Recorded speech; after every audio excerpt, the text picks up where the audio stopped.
Okay, brothers, we're at this again. Great brethren, how you doing today? Hopefully everything sounds good. Let me go to the comments. Brothers, drop a one. If you can hear me, drop a one if you can hear me. One.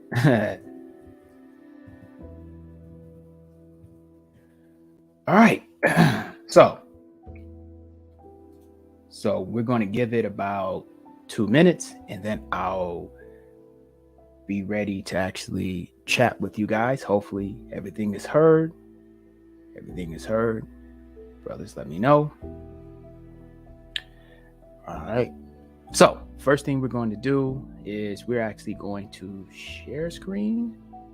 Here we go. Chrome tab.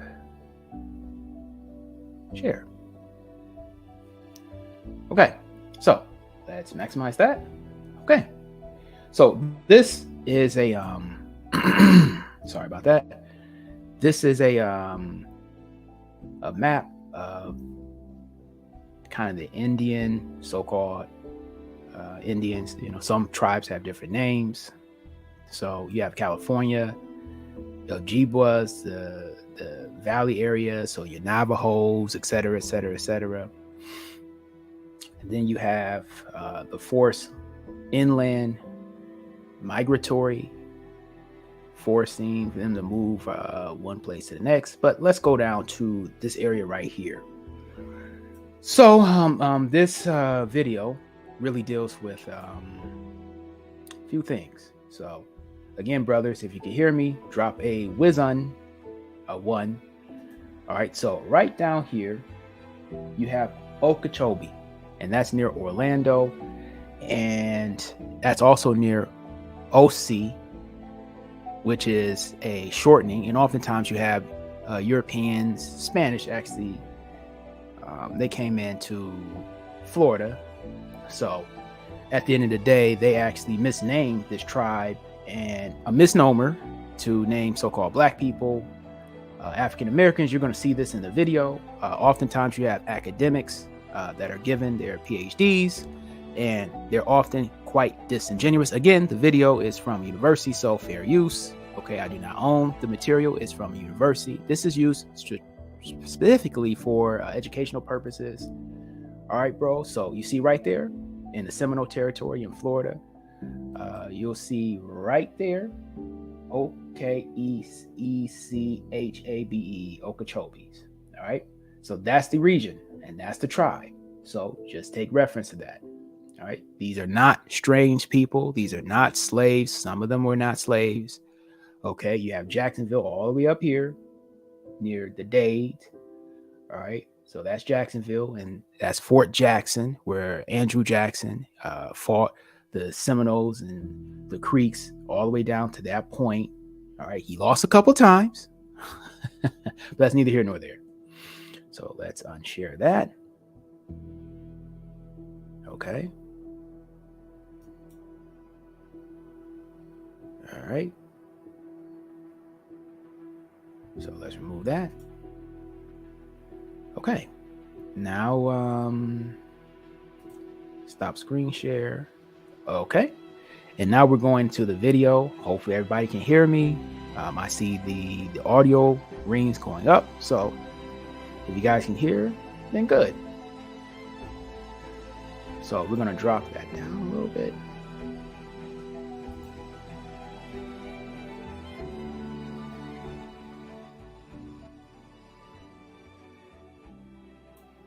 All right. And you guys, here's the video. Again, fair use. I do not own this. This is from the university. All right.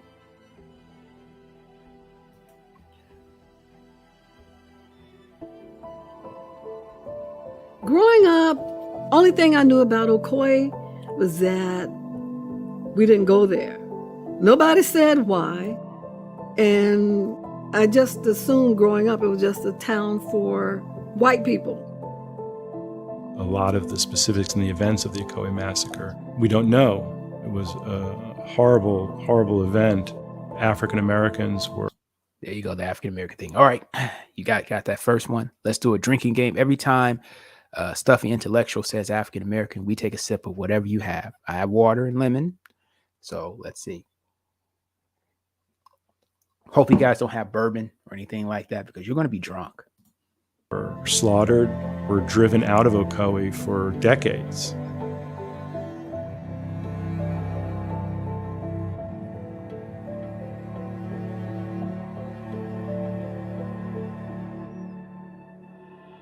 Ocoee was a rural community that would have been pretty familiar to people living in Central Florida at the time, in the late 19th and early 20th century.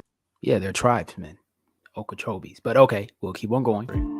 And it was, a community lined with orange groves and agricultural productions. And it was near Orlando, which was a transportation hub, the railroad. Which led up to Atlanta being one of the largest train hubs in America. All right. I'm not going to interrupt this video too much. It was actually destroyed at one point during the Civil War. It was rebuilt, but Atlanta was one of the biggest hubs. And still to this day, it's one of the biggest flight hubs. So it's Atlanta. It's like a major airport. It's not small. Then you got Detroit. You've got JFK. You've got LAX. You've got Chicago O'Hare. And I believe either Houston or Dallas is a major airport. I'm going to stick with Houston because I've been to Houston Airport. But I digress. Let's keep on going. It came through Orlando. Farmers in Ocoee could go to Orlando and send their goods to market. And so it had a very desirable place, just geography, because it was so close to a railroad hub. Citrus was the king. And July Perry, being that he was a labor broker for both black and white, he ruled. Some people said that he was not, they said that he was meaner than a junkyard dog. So he probably had to be tough, being that things were the way they were, and to accomplish what he was accomplishing there on the shores of Lake Apopka. Everything was hustling and bustling here, and it was all about success, black or white, success.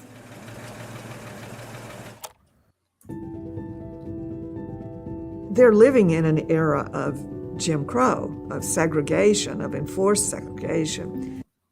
Okay, she's about to say African American. So Jim Crow, its origins actually date back to England. So you had different rulers that were in power, kings, queens, and they often would put on plays. And it was called Crow plays, where they would actually mock and make fun of so-called Black Britannians or so-called Black Britons, right? So they had numerous plays, and they would call different people that were tawny, swarthy, or brown crows. It was like a racial slur, and that was carried over to the Americas, i.e. Jim Crow. All right. Most of the stuff you have has an origin somewhere. You just got to be willing to actually look into it. All right. You know what? Let me look that up for you guys. I'll come back to you on that. But they're living in an era when these men in Ocoee, and by 1920, the women too, were full citizens of the United States, had the right to vote. But since the last decade of the 19th century, there have been active efforts to suppress the vote by violence and intimidation. It's suppressed by law.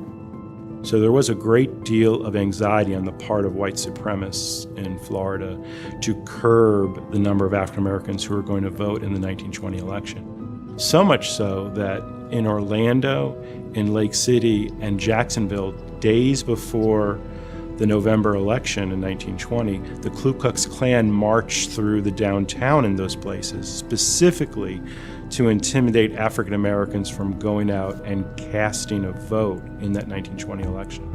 There you go. Drink up too. Judge John Chaney, who was going to run for the Senate seat, courted the black vote. He helped July Perry and Mose Norman become registered voters. They paid their poll tax because back then you had to pay your poll tax. July Perry and Mose Norman, who were better economically situated in Ocoee, push people to register to vote. And if they don't have the money for the poll tax, they will give them the money for the poll tax to register and vote. Mose Norman, went to the polls in Ocoee to vote. A scuffle starts and he leaves. And I guess he go by and tell July Perry, I'm out of here, because by now he's been attacked. And so the Ku Klux Klan, it was said, went to the home of July Perry. From there, all hell broke loose. He tells his family to flee. Who kills who? Nobody knows. 2 whites end up dead in July Perry's backyard. News of this gets out and a white mob comes to July Perry's house, armed. And of course, this leads to the Ocoee massacre. You have 30 to 60 people that we think died there. It's painful. It's horribly painful to think about being in a situation where people are shooting at you and have set your house on fire, and you're trying to escape in the dark of the night. Alan Franks' uncle was July Perry. Alan Franks was a refugee or survivor of the Ocoee massacre. He knew the perimeters of the Lake Apopka. And Alan, who had to carry his sibling who had a physical illness through the swamps, I just can't even imagine the pain, the fear of trying to get to a safe place. And July Perry, taken from Ocoee, some say he was near death before he left Ocoee, that he had been wounded, and allegedly tied behind a vehicle and drug into Orlando. He was locked in the jail, wounded, near death. The vigilante group came to the jail and took him away, and they hung him in the vicinity of where Judge Cheney would see his body. And as a reminder to Judge Cheney, this is what happens when you register people to vote. It was reported very broadly, in fact. The Florida newspapers were reporting it the next day, and then national newspapers took it up. In that wide reporting, it is reported from a white perspective, and a white perspective that sees the horror in the 2 white men who died. There are reports, that the town was burned, but the implication often is that that's the fault of blacks, that the town burns down.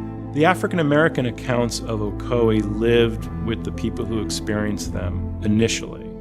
The ones who fled, they went to places like Apopka, went to places north or other parts of the South, and they shared those stories with their descendants who passed those stories on. And this is not unusual with racial terror in these ways. What African Americans did in 1920 and soon after was just seed the story that could be germinated later, which future historians were able to do. Ocoee suffered greatly after 1920. Who's going to work over there? Not black people from those who knew. So for a long time, the economy suffered, all because of people wanting to vote.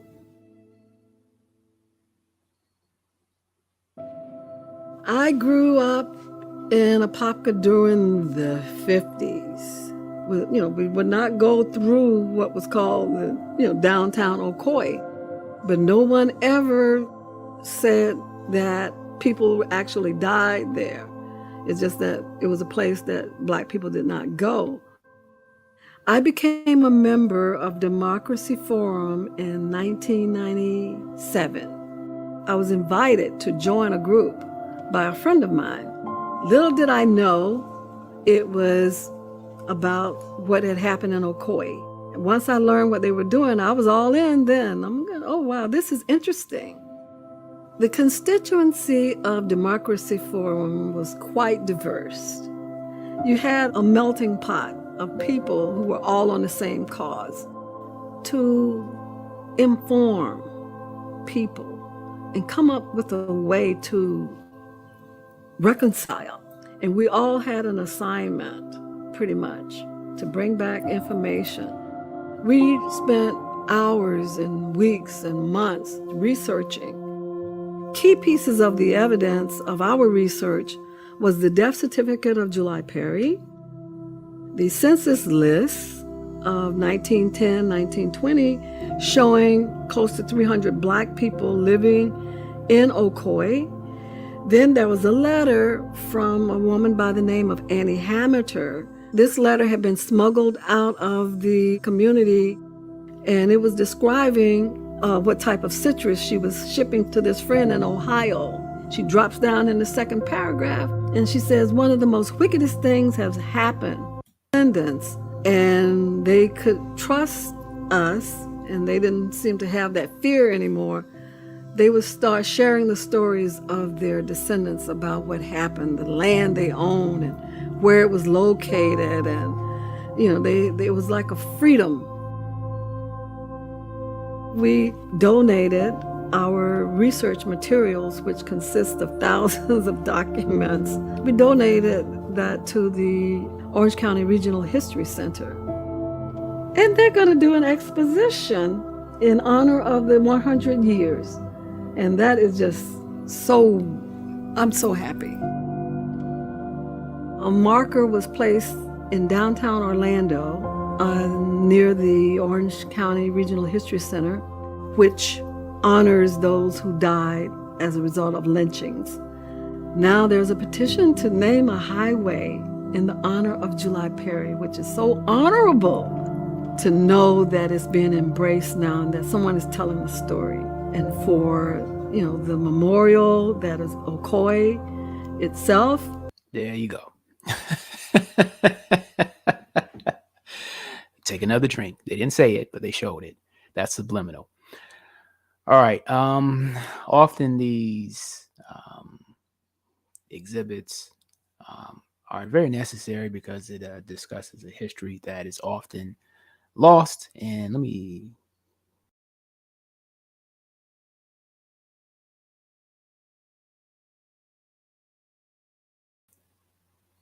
all right.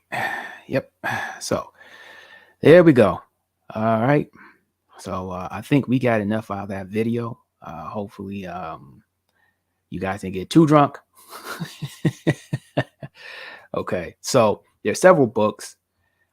You have books from Cornell University Press and Harvard University Press that talks about, one is interesting.